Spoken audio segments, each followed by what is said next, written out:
la parte social del día de hoy. Llega la academia. Bien. Les decía que de las 4 funciones del sistema digestivo, solo 2 son regulables.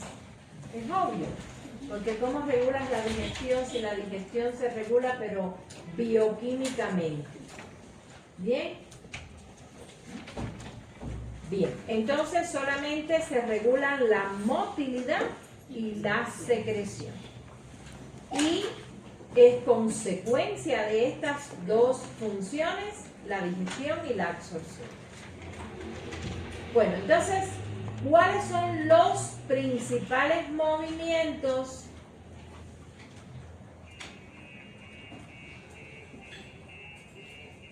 ¿Ya?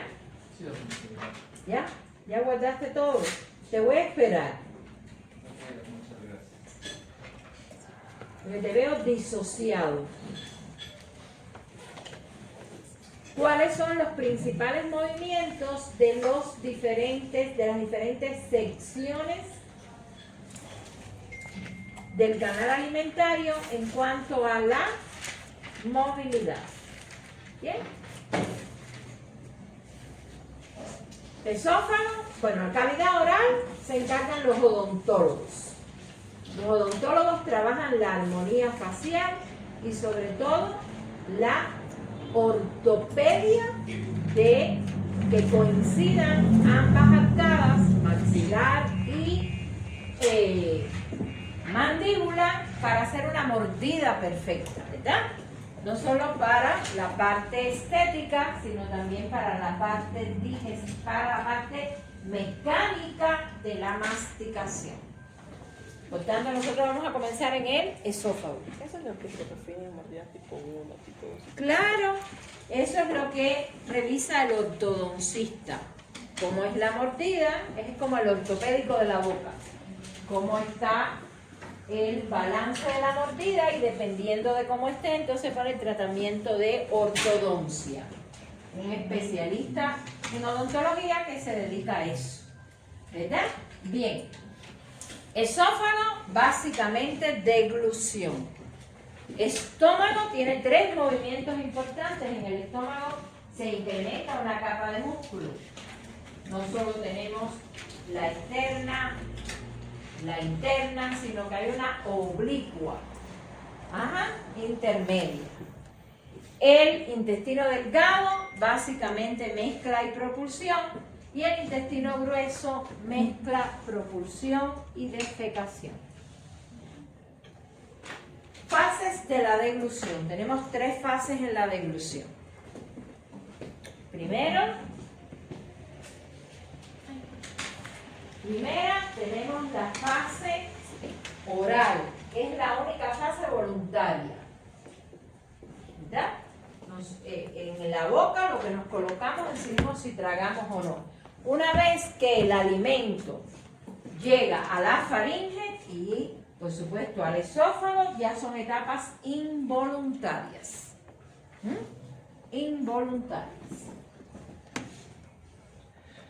En la fase faringea, el contacto del bolo alimenticio con los pilares amigdalinos estimula a receptores de tacto que existen allí, y por vía aferente, que involucra a los nervios trigéminos y glosofaríngeos, la información llega al centro de la deglución, que está en el tronco encefálico.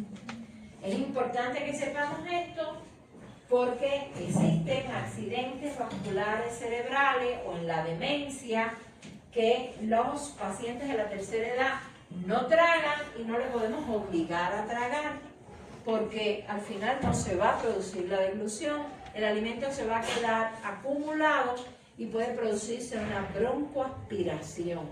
Y es una de las causas de muerte súbita en los viejitos que les obligamos a tragar. Si hay un daño a nivel encefálico, tenemos que utilizar una vía parenteral para la nutrición. La vía eferente involucra al trigémino, al glosofaríngeo, al vago y al hipogloso, debido a que la lengua también participa en llevar el alimento hacia atrás.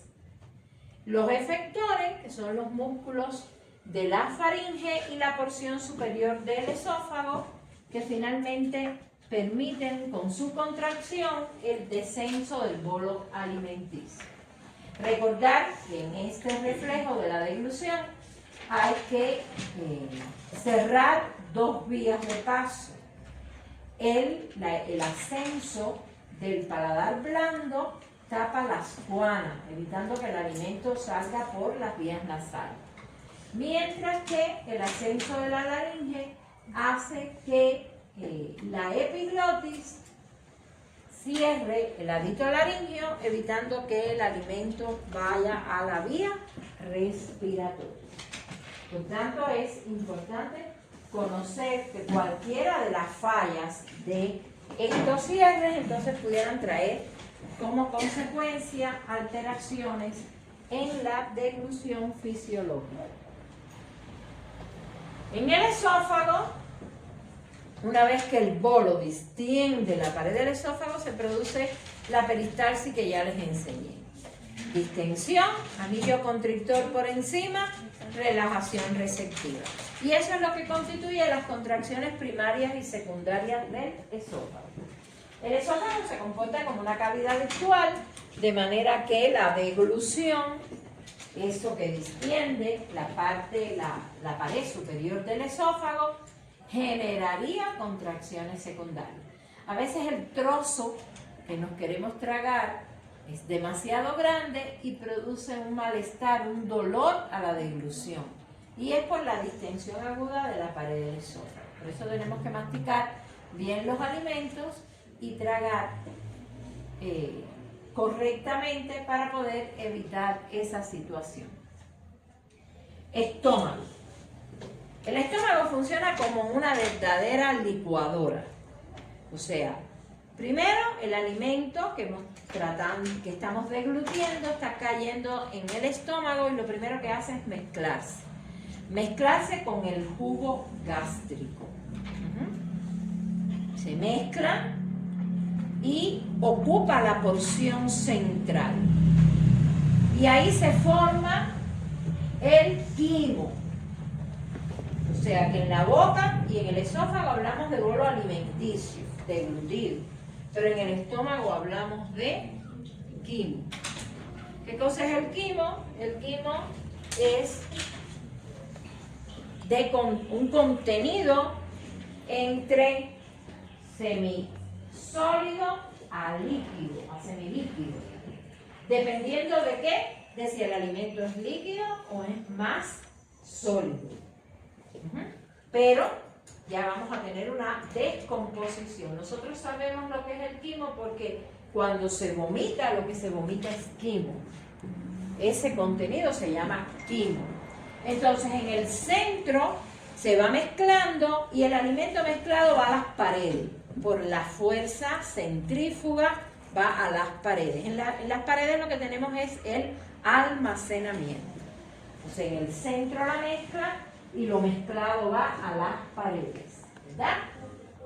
Y finalmente, en la medida que todo el alimento ya quede debidamente mezclado, hay una porción que se va a acercar al antro pilórico. Recordad que el estómago tiene su cuerpo, su fondo y su píloro.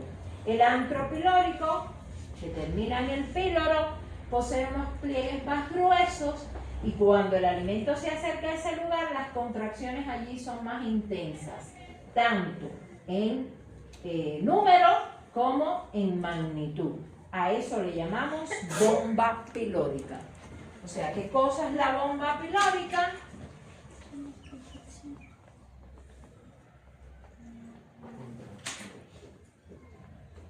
La bomba pilórica no es más que el incremento de la actividad motora gástrica cuando el alimento llega a el antro pilórico. La bomba pilórica está controlada por factores nerviosos y por la gastrina. La gastrina es la hormona que se produce por las células enteroendocrinas de la mucosa, de las glándulas de la mucosa gástrica y que termina incrementando la actividad de la bomba pilórica. Su efecto es paracrino, gastrina. Bien, y termina entonces ocurriendo ese incremento de la actividad de la bomba, la relajación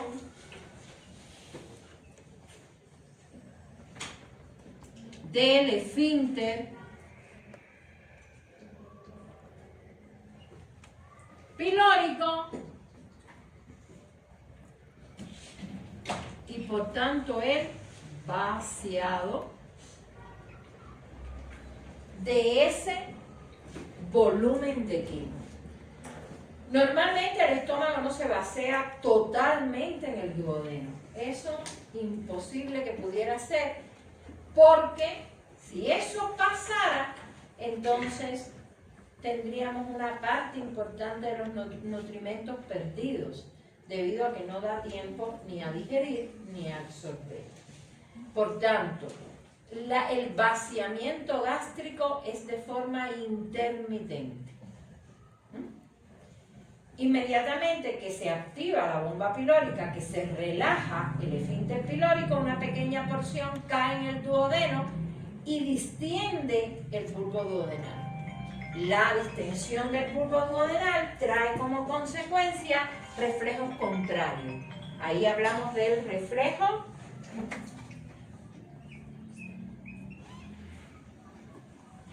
enterogástrico.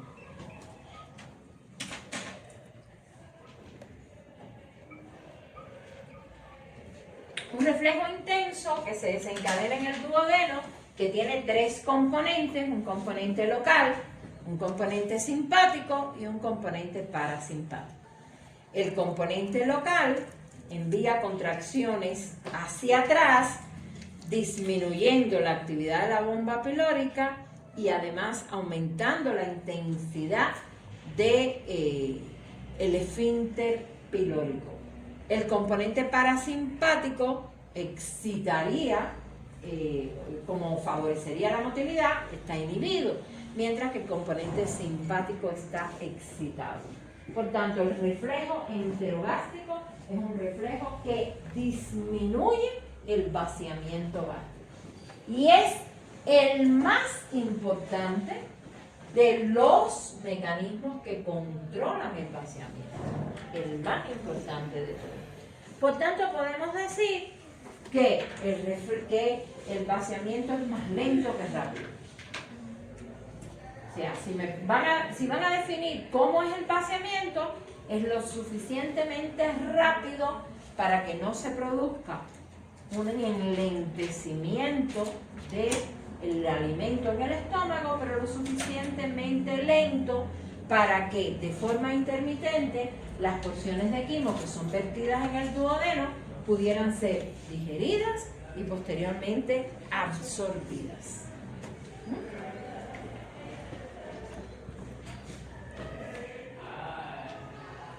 ¿Cuáles son los factores que aceleran el vaciamiento? Bueno, si lo que tomamos es líquido, básicamente el vaciamiento es rápido, porque se mezcla muy rápido los líquidos con el jugo gástrico. El exceso de temperatura en los alimentos favorece el vaciamiento.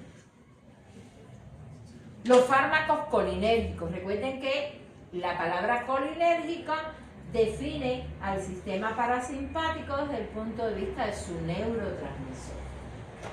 Por tanto, los fármacos colinérgicos serían agonistas parasimpáticos. La gastrina y la motilina estimulan el vaciamiento gástrico. El incremento de la peristalsis estimula de manera general el vaciamiento gástrico. Si operamos el estómago y hacemos una piloroplastia, quiere decir que resecamos una parte importante del píloro, evidentemente la actividad de la bomba pilórica se va a ver como anulada y todo lo que llega ahí se mezcla y sale, porque no hay ese control de apertura y cierre. Y también cuando hacemos una gastrectomía. La manga gástrica incrementa el vaciamiento gástrico, porque no hay capacidad en el estómago para dejar almacenado mucho tiempo. ¿Cuándo el vaciamiento es muy lento? Cuando comemos mucho. Por ejemplo, el día que vamos al buffet, ese día es una sola comida, porque después en la tarde todavía estamos llenos, ¿verdad? Porque hemos comido volúmenes grandes, los volúmenes grandes de diferentes tipos de alimentos, ricos en grasas, en proteínas y en glúcidos, en este mismo orden generan el retardo del vaciamiento. En este mismo orden. Bien. Lo más rápido es la digestión de los glúcidos. Por eso cuando nos comemos una galleta, un pan, unas papas, enseguida tenemos hambre. Bien, ahora cuando comemos una parrilla, ya eso es diferente. El quimo es altamente hiperosmolar. Imagínense que la osmolaridad normal es de 320 y el quimo tiene una osmolaridad de 800. De manera que eso retarda el vaciamiento. Los anticolinérgicos, las hormonas, excepto la gastrina y la motilina, todas retardan el vaciamiento. La secretina es en respuesta a quimo excesivamente ácido. La colecistocinina se libera en respuesta a un quimo graso. Y el péptido inhibidor a un quimo hiperosmolar con muchos glúcidos. Las enfermedades degenerativas del plexo mientérico retardan el vaciamiento. Y bueno, antiguamente, cuando el cirujano operaba una úlcera perforada, ¿saben lo que es una úlcera, no? Es una lesión que va decolando las capas del estómago, que puede incluso atravesar la pared del estómago. En ese momento se produce sangrado digestivo, ¿verdad? La perforación de la úlcera era la mayoría no, siempre es quirúrgica, porque no hay otra forma de cerrar que no sea por cirugía. Las úlceras perforadas traen como consecuencia que el cirujano, inicialmente cuando se pensaba que la aparición de las úlceras era por hipercloridria en todos los casos, el cirujano cortaba la rama del vago que iba al estómago, de manera que disminuía totalmente las secreciones gástricas. Hoy se sabe que la úlcera y la gastritis tienen un origen infeccioso, casi siempre relacionada con el Helicobacter pylori, de manera que hoy no se corta el vago, porque se ha visto muchísimas úlceras y gastritis en estado de hipocloridria.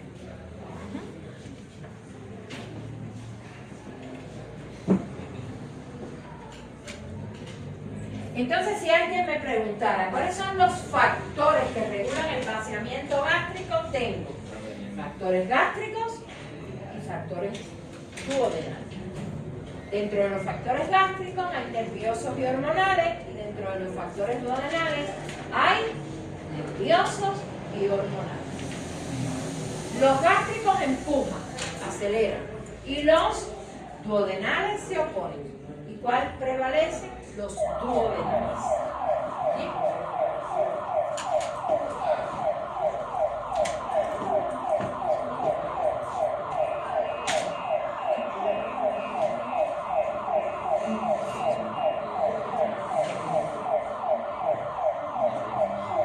Vamos entonces a los movimientos de quién?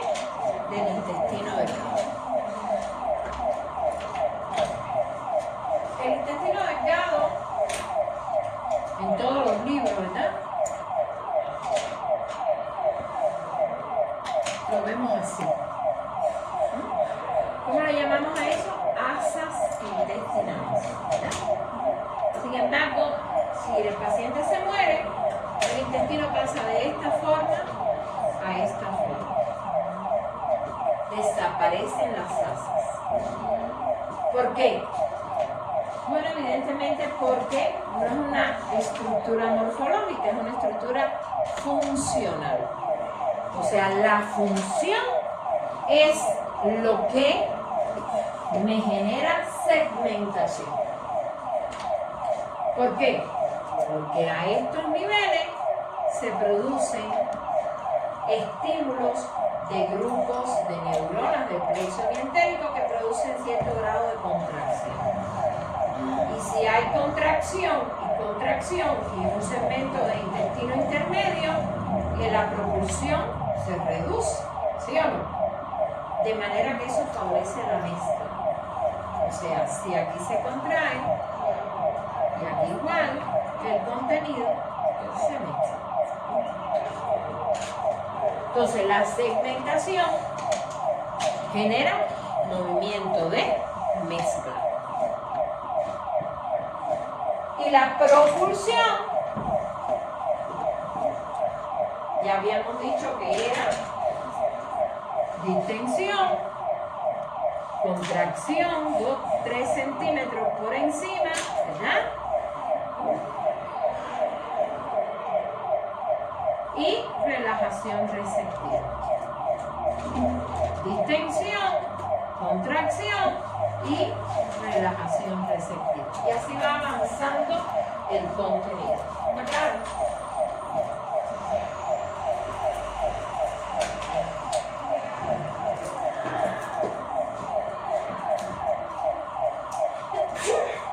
¿Cómo se regula la motilidad intestinal? La motilidad intestinal se regula por factores nerviosos y hormonales. ¿Bien?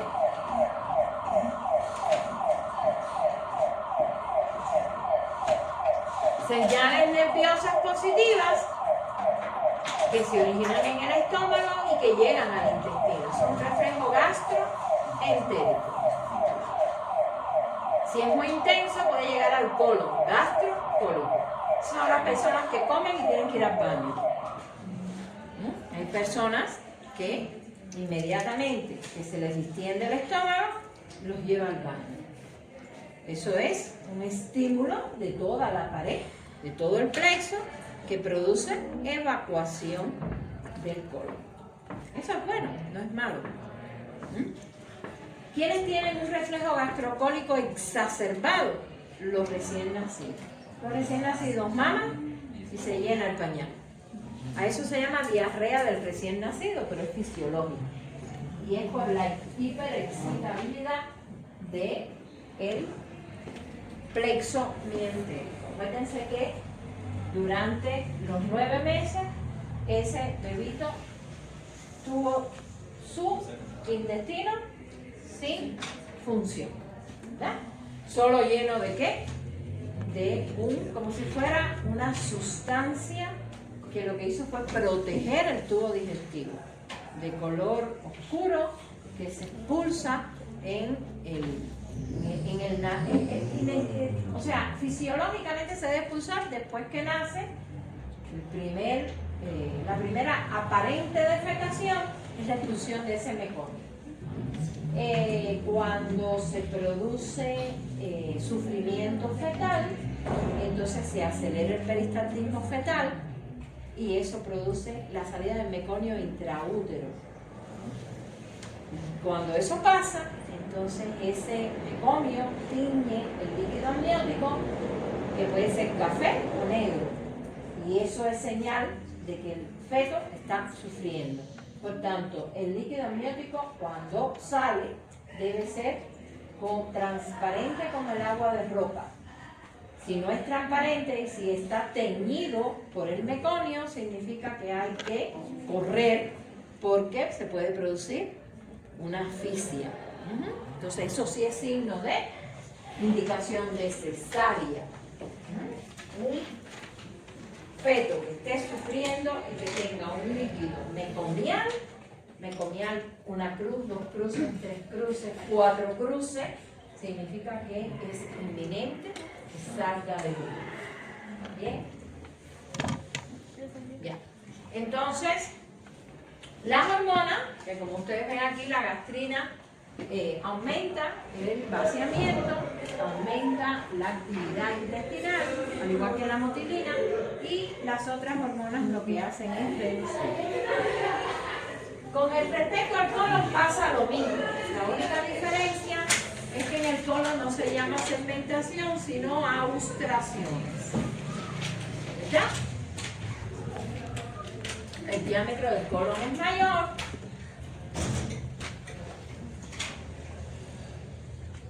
¿Verdad? Pero hay actividad intrínseca motora que determina esas abolladuras. Y eso favorece también ¿qué? La mezcla. En el caso de la propulsión puede ser normal o respuesta en masa.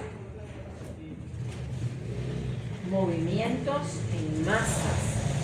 ¿Qué cosa es un movimiento en masa?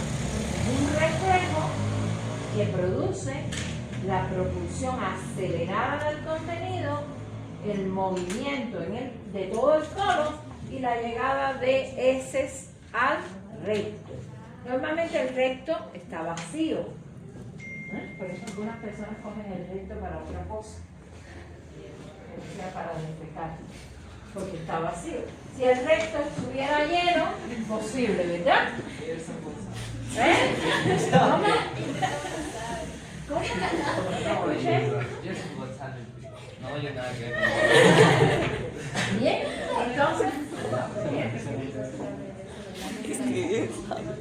a ver, imagínate que en la pared a este nivel haya una hiperactividad de ciertas neuronas que producen un cierto nivel de contracción. Y aquí también. ¿Cómo quedó el contenido? Limitado. Y entonces los propios movimientos, porque eso no cesa, mezclan. Si eso no se produjera, todo sería propulsión, pero no hubiese mezcla. Bien, entonces, ¿qué cosa es un reflejo en masa?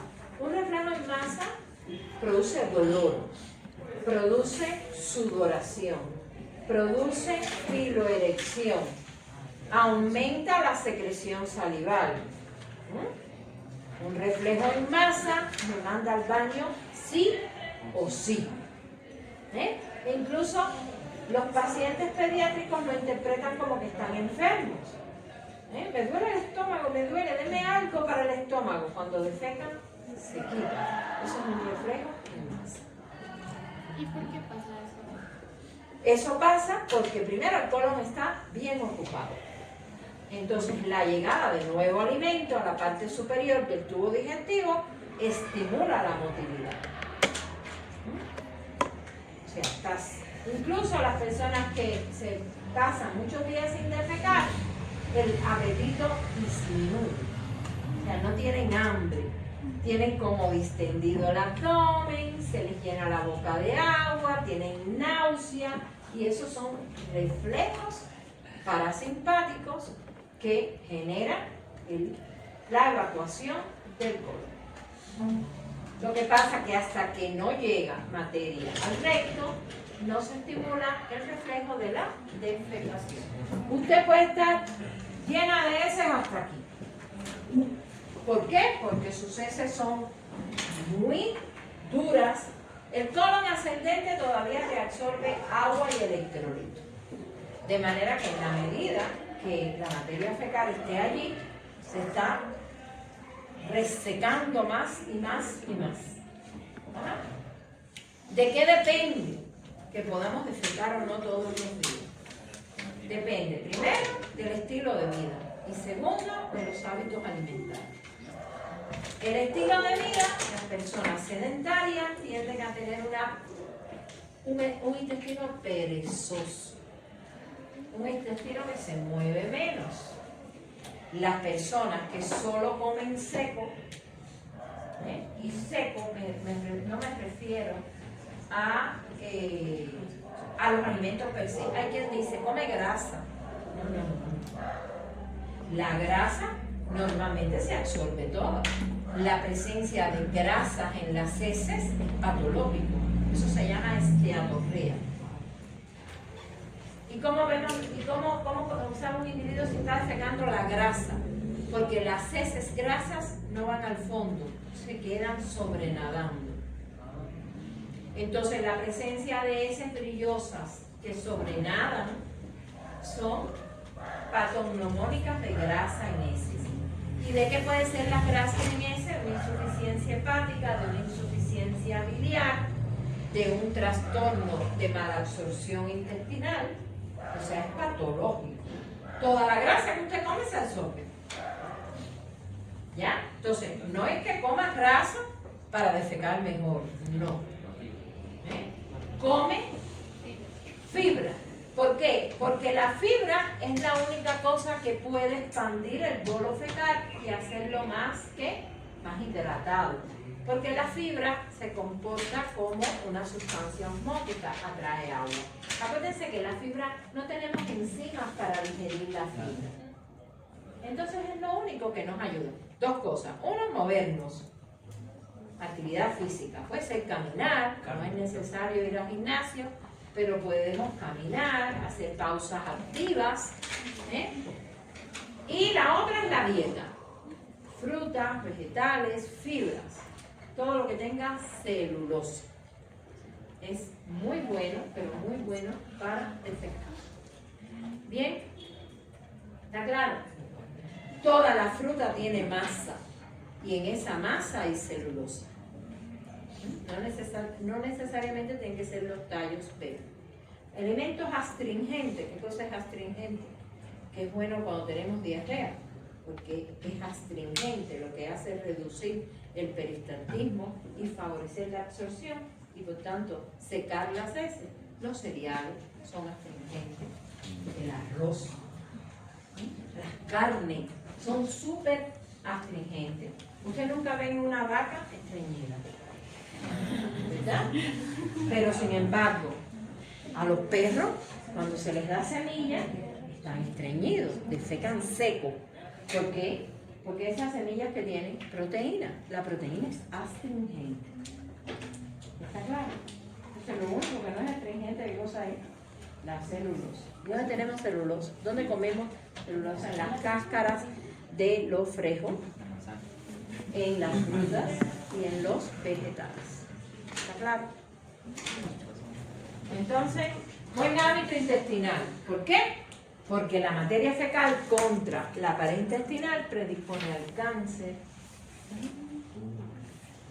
¿Sí? Además hay circulación, recirculación enterohepática y eso lleva las toxinas nuevamente a la sangre, nos salen granitos en la cara cuando no defecamos bien. Podemos tener mal aliento, halitosis,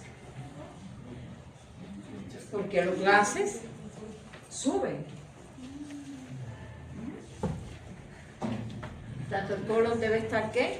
Limpio. Y lo mejor es que esté limpio fisiológicamente. Existen medicamentos para limpiar el colon a través de enemas colónicos. Carbón activado, la borra de café, limpia el colon. Bien, hasta aquí motor. ¿A qué hora es el deporte hoy? ¿Pero cuántas personas tienen que ir? Solamente un compañero. Pero le vamos a apoyar. ¿Seguro? Sí,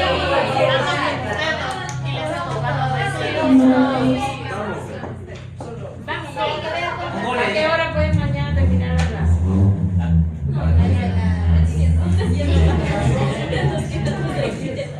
Una sola. Es para acabar. Mañana yo quiero ir a tutoría de inglés. ¿Lo prefieren o terminamos? Terminé. Vamos entonces. Voy a hacer un esfuerzo para resumir. Ya después leen y lo que no aprendan me lo preguntan. Bueno, ¿qué? Terminamos con movilidad. ¿Qué nos faltaría? Secreción. Vamos a secreción, digestión y absorción. Vamos primero que todo con los glúcidos, ¿verdad?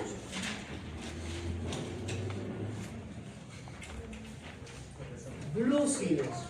Hace muchos años que no se llaman carbohidratos, se llaman glúcidos. ¿Verdad? Glúcidos, ejemplos de glúcidos.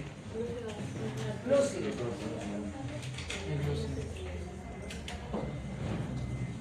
Sí, pero la sacarosa es un disacárido. Tú no comes disacárido. Comes comida. Dime glúcido que comes. El arroz. El pan. La harina. Las lentejas tienen glúcido, pero tienen Las papas. proteína. Sí, también. Entonces, glúcido, papa, yuca. El Algo que verde. les encanta. Verde. Fideo, las pastas, Verde. ¿verdad? Más glúcido. Escuché otra cosa. ¿Dónde? Sí, ¿Qué más? escuché otra cosa. Tenía hambre en Pantrín. Malanga. Malanga, ¿qué es malanga? Papa china. ¿Ustedes tienen papa china? En la costa hay malanga. Son tubérculos. A ver, la papa, el plátano no. La papa, la yuca, la malanga, el camote, son tubérculos. Melloco tiene mucho contenido en agua. Es como una legumbre. Tiene glúcido. La mayoría de las cosas tienen glúcido, pero estoy hablando de que estos tubérculos son concentrados en almidones. Bien, entonces, básicamente los glúcidos son almidones. ¿Qué cosa es un almidón? Bueno, el almidón es un homopolisacárido, una cadena larga de monosacáridos glucosa. Por tanto, es un homopolisacárido. Cuando masticamos los almidones y se mezclan con la saliva, tenemos una enzima en la saliva que es la alfa-1,4 amilasa salival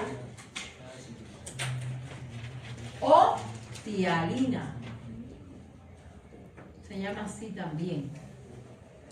Que rompe los enlaces alfa-1,4, por tanto convierte los almidones en polisacáridos.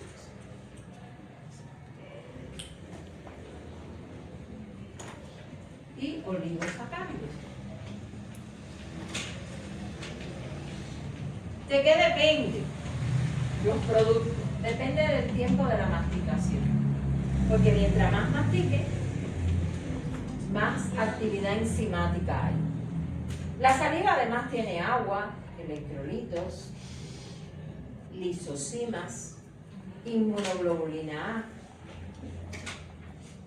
Por tanto, la saliva es defensiva. La saliva nos permite la deglución, la lubricación de la cavidad oral, nos permite la fonación. ¿Normalmente tenemos afectada la cavidad oral? No. Incluso la saliva nos protege contra la placa bacteriana. Si no, no tuviéramos dientes porque nos pasamos el día comiendo. ¿Cierto o no? Cierto. Ajá. Entonces, es importante saber que normalmente la cavidad oral está protegida por la saliva. Si aparece alguna úlcera es por algún trauma, un golpe con el cepillo, me mordí el labio, entonces ese epitelio demora unos 5 días en regenerarse. Pero cuando viene un paciente en la boca, enferma, con aftas, con la lengua saburral, con moniliasis bucal, esas secreciones blanquecinas en forma de grumo en la boca, lesiones en queilosis, lesiones en las comisuras labiales, abiertas, con secreción inflamada, esos son aftas. Entonces, esas lesiones, me viene una persona así, y que yo digo, o está inmunosuprimido, y si está inmunosuprimido, ¿qué pudiera ser la causa? Una, un SIDA. 2, que tome esteroides. Estrés. Bueno, por supuesto, si está estresado, pero tiene que ser un estrés muy crónico para que le produzca ese desbalance. O también pudiera ser una leucemia. Yo les digo porque cuando vemos infecciones así en lugares donde no debían haber, esas son las causas principales que tenemos que estudiar. ¿Ok? Entonces ya sabemos que la saliva es muy importante. Estos polisacáridos y oligosacáridos en el intestino delgado, ¿qué vamos a tener? La secreción pancreática. La secreción pancreática es de dos tipos. La que se produce en el acino es una secreción pancreática embólica.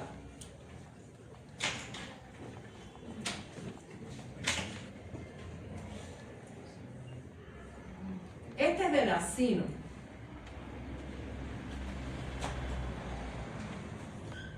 Rica en enzimas. El acino produce enzimas amilolíticas, proteolíticas y lipolíticas. En este caso serían las enzimas amilolíticas, la alfa 1,4 amilasa intestinal. O sea que la digestión de lo que tragamos al estómago no siguió, porque el pH ácido del estómago impide que se siga digiriendo los glúcidos y solo cuando llega al intestino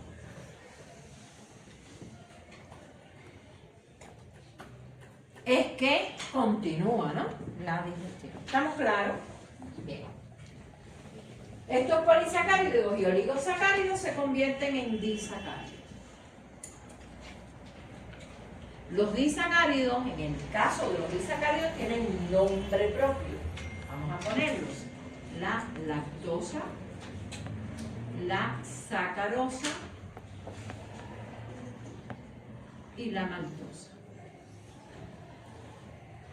¿Estamos de acuerdo, verdad? En la dieta humana es así.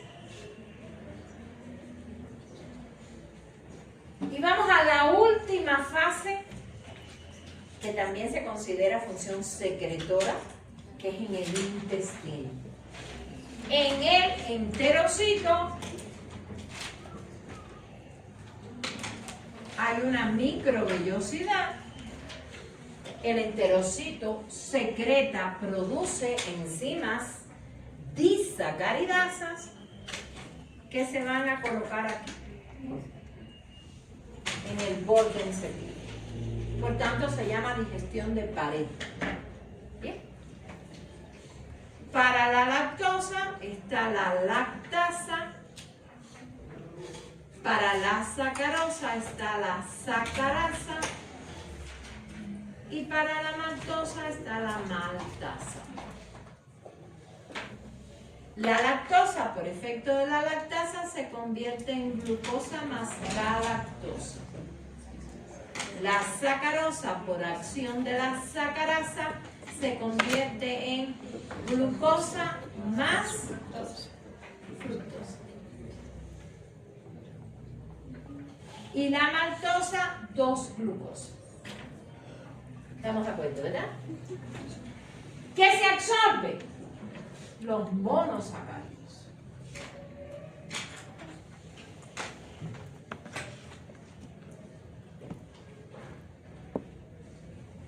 ¿Qué tipo de transporte?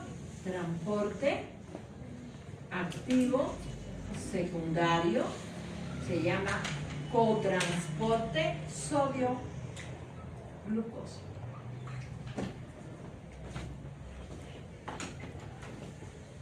¿Estamos de acuerdo?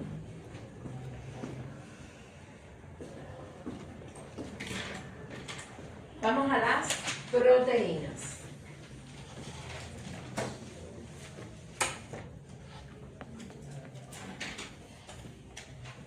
En la boca las proteínas se cortan, se desgarran y se trituran. ¿Sí o no?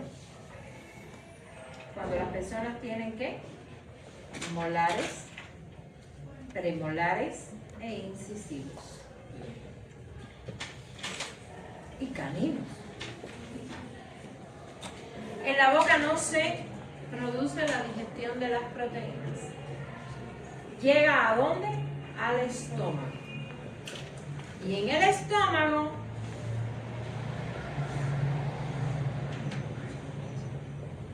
las proteínas se mezclan con el jugo gástrico. El jugo gástrico tiene 5 componentes: ácido clorhídrico, peccinógeno,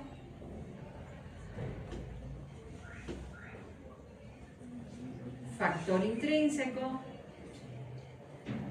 mucus y gastrina.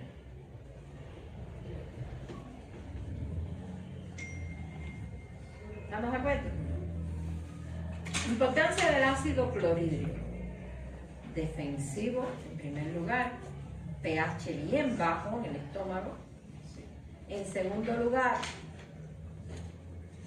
permite el ácido clorhídrico la transformación de peccinógeno en pexina. El peccinógeno es el zimógeno de la enzima. Quiere decir que está inactiva. Si disminuye el pH, la enzima se activa. Si aumenta el pH, la enzima se inactiva. Por tanto, en presencia de clorhídrico, el peccinógeno se convierte en pexina, y la pexina es la enzima que digiere la colágena que envuelve las carnes.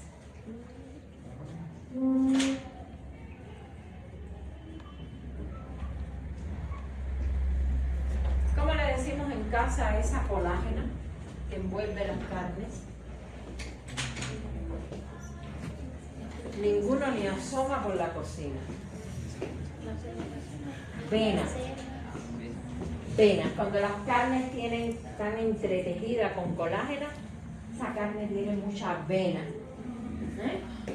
Démela limpia, sin venas. Todo eso lo he tenido que aprender aquí porque si no, he tenido que enseñar la imagen. Así la quiero. No, ahí no, en cualquier lugar. Para ir a una ferretería a comprar un tornillo. Una barrena. Una broca. Para comprar una llanta. Yo no quiero lo que ellos me dan. Yo quiero una llanta. Y ustedes a la llanta le dicen lo que yo le digo goma. Bien, entonces, para mí llanta, para ustedes llanta, ¿qué cosa es? La goma. ¿Cómo se llama? El caucho. Pero para mí eso no es una llanta. Para mí la llanta es lo que va en el centro. Para ustedes es aro. Pero ya sí no. Ya no tengo problema. Pero ya son 12 años. Pero al principio, 12 años llevo aquí. No crean. Colágeno. Importante. ¿Por qué insisto tanto? Porque eso es lo único que hace el estómago con las proteínas. No las digiere totalmente. Bien, pero por lo menos las abre. Porque esa colágena las mantiene entretejidas. Es muy difícil hasta abrirla con la mano, ¿verdad? Es como comer una carne que no sea de un corte adecuado y esté llena de colágeno. Entonces es dura. ¿Y qué hacemos? La masticamos y nos las tragamos, pero no la logramos romper. Entonces, ¿quién se encarga? El ácido clorhídrico. La pexina, por acción del ácido clorhídrico. Miren, esta es la célula parietal, ¿verdad? ¿Que produce qué? Clorhídrico. Aquí tengo 3 receptores, 3. El primero, este de aquí es acetilcolina. El segundo es gastrina. Y el tercero es histamina. Si no hay presencia de los tres, no se sintetiza clorhídrico. Pero además, ¿aquí qué tenemos? Aquí tenemos una bomba que es la bomba de hidrógeno. Si no entra hidrógeno, no se sintetiza ácido clorhídrico. Por tanto, hay medicamentos que lo que hacen es bloquear la bomba de hidrógeno. ¿Los conocen? Omeprazol, pantoprazol, lansoprazol. Son protectores gástricos inhibidores de la bomba de hidrógeno. ¿Ya? Antiguamente los antihistamínicos H2 disminuían la síntesis de clorhídrico. Ahí teníamos a la ranitidina, simetilina. Bien. Entonces, ¿qué más? ¿Qué otra importancia tiene el clorhídrico? El clorhídrico transforma el hierro férrico en hierro ferroso.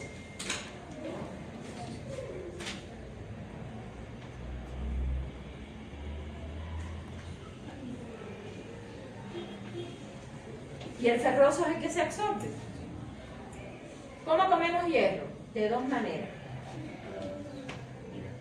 En las carnes. Pero ese es hierro hemínico, porque está con el grupo hemínico. ¿Y cómo más? Bueno, en soluciones que tengan hierro. O los vegetales. Ahí no está como hierro hemínico, ahí está hierro férrico.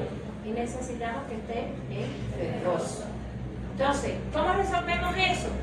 Bueno, cuando le indicamos hierro a un paciente que tiene anemia ferropénica, se lo combinamos con vitamina C o con jugos cítricos para que se absorba mejor.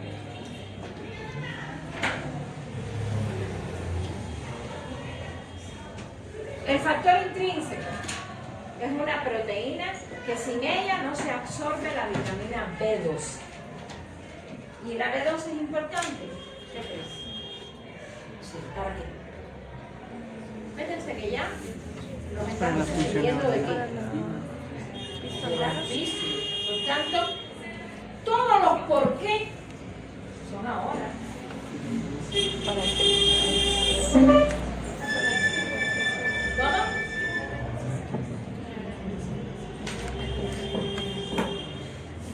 La B12 permite la maduración del DNA en la eritropoyesis. Por tanto, si no hay B12, el glóbulo rojo se sigue creciendo porque no hay una maduración y no se para la síntesis de proteínas. Los ARN siguen formando moléculas y el glóbulo rojo es grande pero defectuoso. Eso se llama anemia megaloblástica. Pero en el caso de la anemia megaloblástica, que no es por causa de que no haya B12, sino que lo que no hay es secreción de factor intrínseco para que absorbas la B12, y el problema ¿dónde está? En el estómago, porque es el único lugar donde lo produce, entonces tendríamos una anemia perniciosa. Por tanto, la anemia perniciosa es un tipo de anemia megaloblástica que la culpa la tiene la no producción de factor intrínseco. ¿Quién produce el factor intrínseco?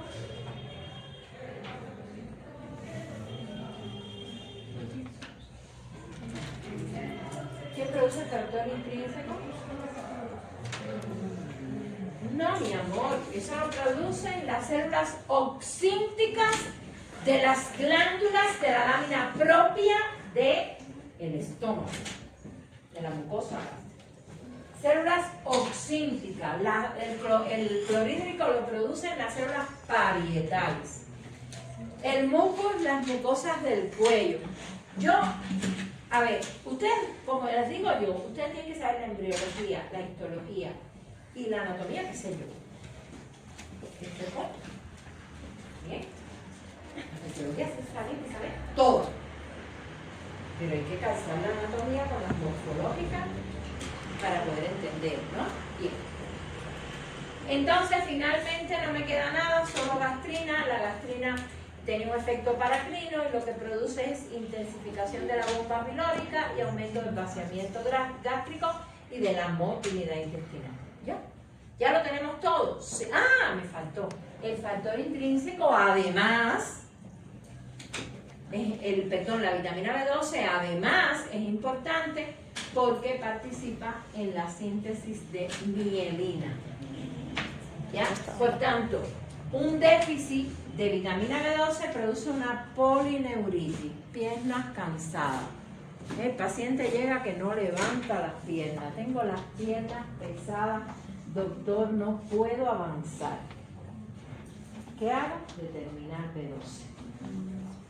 Es muy, pero que es muy bondadoso ese tratamiento porque le empiezo a inyectar B12 y el paciente mejora muchísimo. Bien. Entonces, en el intestino delgado, por acción de la secreción pancreática embólica, se libera trixinógeno, quimotrixinógeno,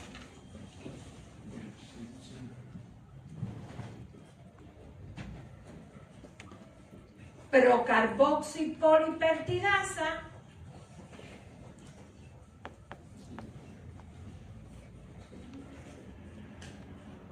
y estas son enzimas todas proteolíticas que las libera el páncreas en forma de zimógeno.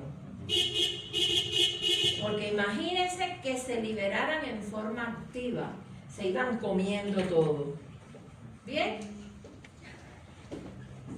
Por acción de una enzima que produce el enterocito, que se llama enterocinasa,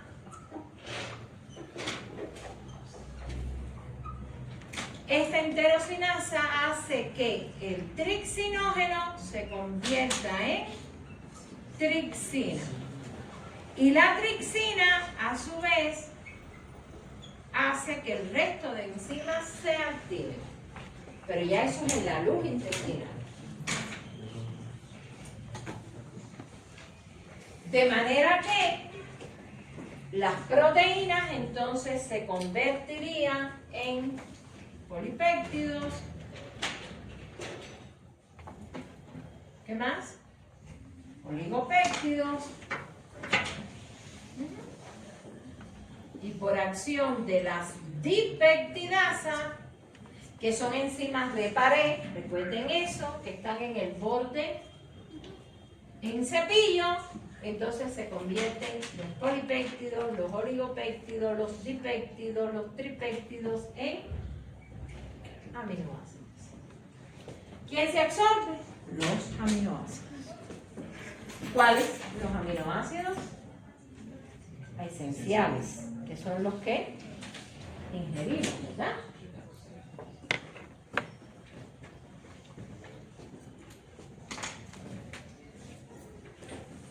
También existe una secreción pancreática que no es rica en enzimas, que es rica en agua y bicarbonato.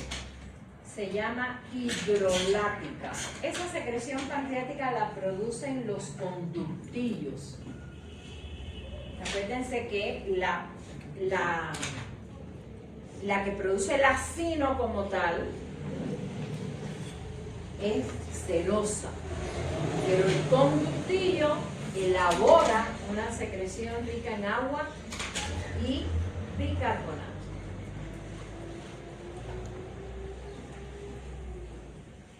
Y por último, ¿quién vamos? A los lípidos.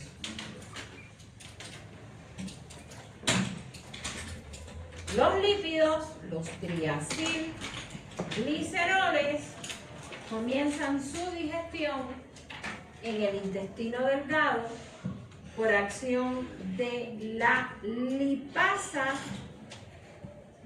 de origen pancreática.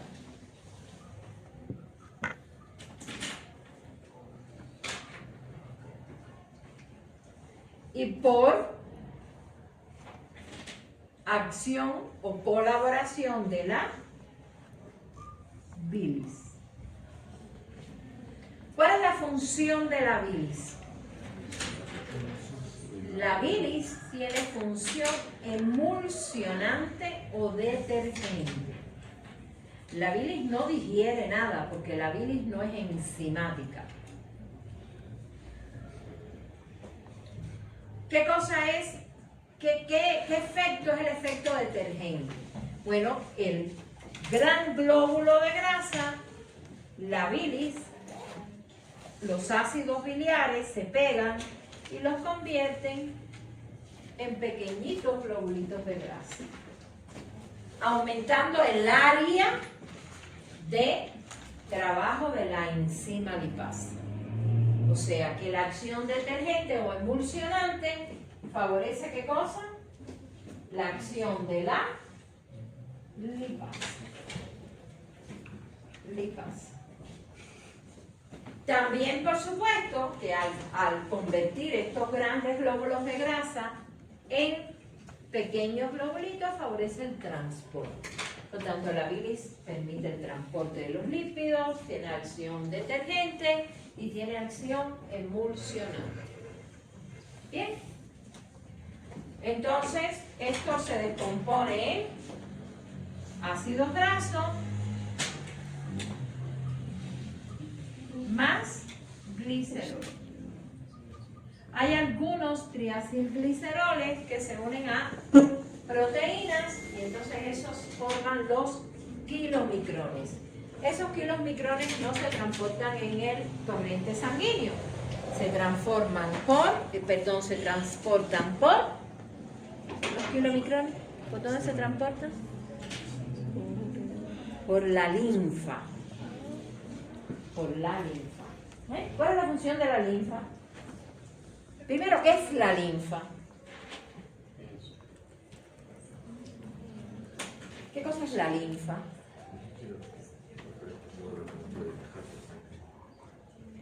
Primero, la linfa es un líquido que va por una circulación aparte, ¿verdad? Ajá. ¿Qué tiene la linfa? ¿Qué contiene la linfa? Tiene células, linfocitos. ¿Qué más? Grasas. ¿Qué otras células viajan por la linfa? Las tumorales. Por tanto, la causa de la metástasis es la linfa. Entonces, ¿la linfa cómo se forma? La linfa se forma por aquel líquido tisular que no se puede reabsorber y que contiene también proteínas. Por tanto, la linfa es la responsable de mantener el volumen y la composición del líquido extracelular y de las proteínas. Eso hace la linfa. Al final la linfa termina devolviendo a la sangre el líquido y las proteínas que se escaparon, ¿verdad? Los kilomicrones van por la linfa, no pueden ir por la sangre porque son moléculas muy grandes. ¿Está claro? ¿Dudas? ¿Preguntas?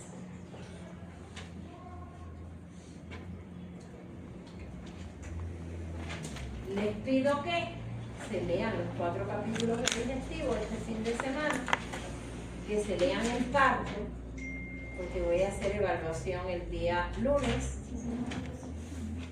y que entonces todas las dudas las acumulen para resolverlas el día miércoles en el taller o el día jueves en la tutoría, que vamos a hacer una tutoría especial el día jueves.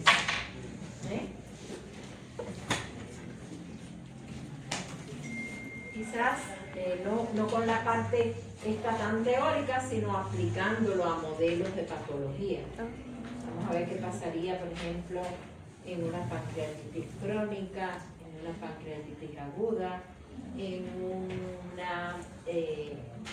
síndrome de malabsorción intestinal, una enfermedad de Crohn. Pudiéramos ver qué pasa cuando hay una disfunción de la vesícula biliar y hay que hacer una colecistectomía. De dónde viene la bilis, Si no hay vesícula, ¿qué papel juega entonces las vías biliares? ¿Qué pasa cuando hay una litiasis que obstruye el flujo de la secreción pancreática? Porque hay que hacer una CEPRE, todo eso vamos a verlo, una gastritis aguda, una gastritis atrófica, una úlcera péptica. Eso. ¿Ya? Entonces, vayan a ver a su compañero.